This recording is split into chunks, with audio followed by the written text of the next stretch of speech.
Welcome to the ultimate guide to mixing and producing kick and bass. In this course, we're going deep into the most important part of any club track, the low end. If your kick and bass aren't working together, it doesn't matter how good your synths or vocals are, your track just won't hit in the club. This is where most producers fall short. We're not just talking about EQ and sidechain.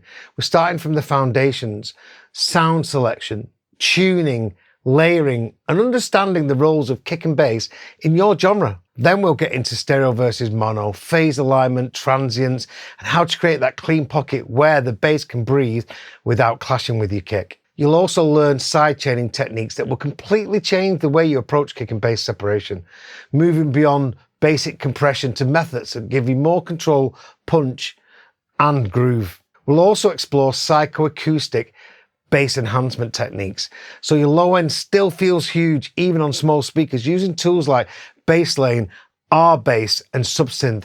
Later in the course, we'll look at processing chains, compression techniques, and final mix strategies for making your kick and bass sit right without overworking them. The goal here isn't to make you copy settings or follow rules. It's to give you a repeatable system for getting consistent, powerful results, even if you're working in an untreated room. Every technique you'll learn is practical, proven, and focused on getting tracks finished, and more importantly, release ready. So let's get into the first module.